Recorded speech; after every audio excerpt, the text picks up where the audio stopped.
Welcome back to Questing Beast. I'm Ben. Today we're going to be taking a look at Basic Fantasy Role-Playing Game. This is the third edition. And this book is kind of a standout because it was one of the first OSR rule sets ever released. It was released, I believe, in 2006, which is the same year that Osric was released. So that and Osric are probably the two first retro clones. Here's the back of our book here. Before we get started, though, quick shout out to some of my new patrons over on Patreon. We have Sam Higgins, LFOSR, Lewis Lyons, Rolling Thunder, Darren Brum, and Dave K, as well as a patron whose name is just a Dash. Not sure how to pronounce that. I'm just going to call you Dash. Thank you so much for supporting the channel and helping this whole enterprise keep going. So this is, as I mentioned, one of the first books in the old school movement, and the idea here is that this takes the general structure and principles of basic D&D, like Moldvay D&D, and updates it to a D20 system, which was the system popular at the time with Dungeons & Dragons 3rd edition, Pathfinder, and so on. So it made these old school rules much more accessible and easily understandable to modern players at the time. This book is available on Amazon. I'll put links down in the description below as usual. One great thing about this is that the books and supplements for this system are incredibly cheap. A lot of them are free. In fact, I think the PDF of this is free, and the print copy of this is printed at cost. So you're only paying for the cost to print it, which I think is like $5 for this whole book. So that's a great value for your money, especially if you're starting out playing old school D&D. You can easily get a copy for every person at your table, and it'll cost you as much as buying one core book in any other system. We have our table of contents, our introduction. And this series is still being supported. There's still modules and adventures and supplements being written for it that you can find on the Basic Fantasy website. So we have our section on player characters and how to create them. It's great that right at the beginning we have an instruction on how to do that, all condensed onto one page. Makes things a lot easier. There are some disadvantages. So, for example, there are some parts where in order to fill out your character sheet, you need to jump around through the book. One of the big ones is finding your saving throws. If you want to write down your saving throws, it refers you to look up your character's attack bonus from the table in the encounter section, and same thing with your saving throws. You need to go to the encounter section, which is a whole chapter later on in the book, and you just need to kind of look around through that chapter to find a particular table in order to fill stuff in. Which is really kind of suboptimal. It took me a while to do it, actually. An actual page reference would be hugely helpful. It's really hard to fault this book for these sort of design problems, mostly because it was the first book really doing it. We've come a long way with things like Old School Essentials, but this book does a pretty good job, given that it was one of the first attempts to create an old school clone. We have our character races, and a lot of the BX tropes are kept intact here. So, for example, there are restrictions. Dwarves can become clerics, fighters, or thieves. They are required to have a minimum constitution of 9. Due to their generally dour dispositions, they may not have a charisma higher than 17. They may not employ large weapons, etc. So you are more locked down. And we have our races here, and they can be combined with classes. So those things are separate. That's another concession to new school D&D.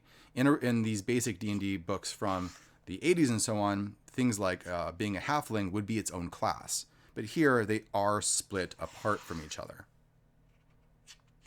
We have our cost of weapons and equipment.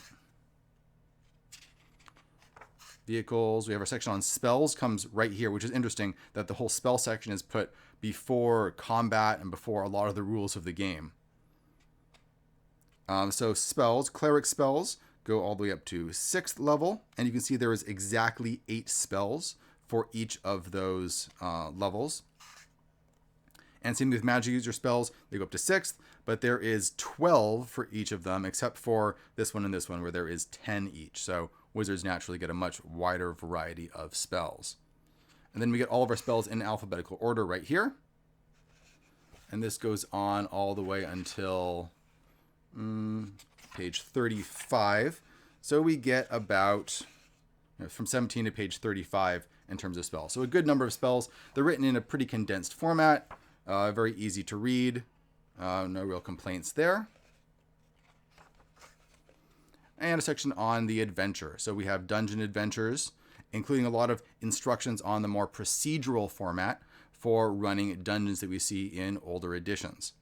So one of the issues that you might find with 5th edition and later editions of D&D is that you're supposed to be exploring dungeons, but there isn't really a lot of rules for a procedure to make that fun, tactical, tense, interesting, and so on. Whereas these older editions had rules for that. And most of this, as I mentioned, is like Moldvay D&D, but adapted to a D20 system in a pretty straightforward manner. We have sections on getting specialists and mercenaries, something that's often neglected in later editions. And a section on the encounter, so determining surprise, monster reactions. Again, a lot of these procedures that you don't find in modern D&D. So you can randomly run into a monster and you need to figure out how far away it is, because that's going to be important tactically. You need to know if one of you is surprised, who's going to go first, rules for running, for maneuverability, climbing and diving, charging. Evasion and pursuit is a really big one. Because in a lot of these games, you're running through tight corridors chasing a monster or the monster chasing you. You need to have rules for how are you going to escape, what things are going to distract the monster, and so on. It's rare to find rules for that in modern editions. And generally every topic that you might run into in a dungeon here.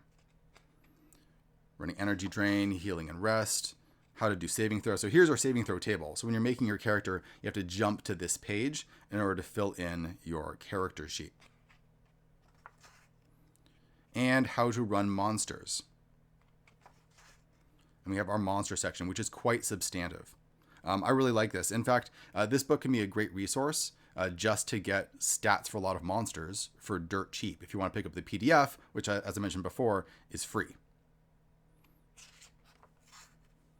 Skipping ahead here, our monster section continues from page, we started with actual stats at around page 55, and then it continues covering all of your basic D&D monsters and many more, all the way until page 128. So there is a huge bestiary in here. In fact, it's a substantial chunk of the book, maybe almost half of the book. So lots of great resources there.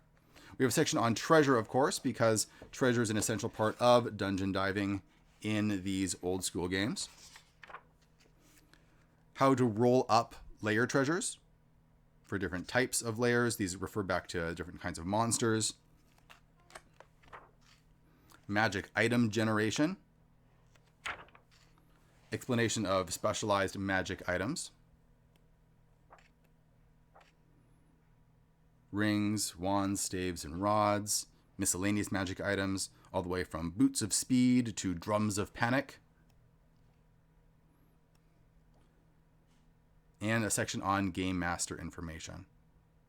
So here's how you can run dungeon encounters. So the types of monsters that you'll run in on different levels of the dungeon. Because in these older editions, what you find is that the level of the dungeon, or how deep it is, corresponds roughly to how dangerous it is. So as players delve deeper, you have these basic encounter tables of the types of monsters to roll that would roughly match the danger level of that level of the dungeon. We have the same thing for wilderness, broken down by different types of terrain. We have town, city, and village encounters. How to create an NPC party. That's really neat because you're going to run into rival adventurers or bandits, highwaymen, brigands, merchants, and so on. And just some general advice on how to deal with players and issues that might come up in the game. We have optional rules that you can add on. Customizing the game is a huge part of old school D&D, so it's great to see that sort of thing in here. Rules for magical research, something that hasn't come up in most games that I've run, but it's just here if you need it. And an actual section on creating a dungeon adventure. That's wonderful stuff because these games presume that it's mostly going to be dungeon exploring. So you need information on how to make that. How to stock the dungeon, different types of traps to put in there, how to create a wilderness adventure. It's very practical and straightforward. We even at the end have what I believe is a short little adventure here, or no, it's a section on strongholds, with an example of a type of stronghold that you might find. And then a alphabetical index at the back and the open game license. So overall, a very straightforward book, and really that's where its main virtue is. This book isn't super fancy. It's not trying to do something really extraordinary. What it's trying to do is just what it sets out to do. It's going to take old school D&D and make it a D20 system, including most of the rules and the procedures that you're going to find in these old school games, and making it very clear for modern players. It's really a great starting point. If you don't want to go full old school D&D, you kind of want to go halfway, because your players are more comfortable with the D20 system. This is a great thing to pick up. As usual, links are in the description below of where you can find this on Amazon. It's an affiliate link, which greatly helps out the channel, so I greatly appreciate that. And also, you can join me on Patreon and help support the channel if you want to. Thanks so much for watching, everybody. I'll see you next time.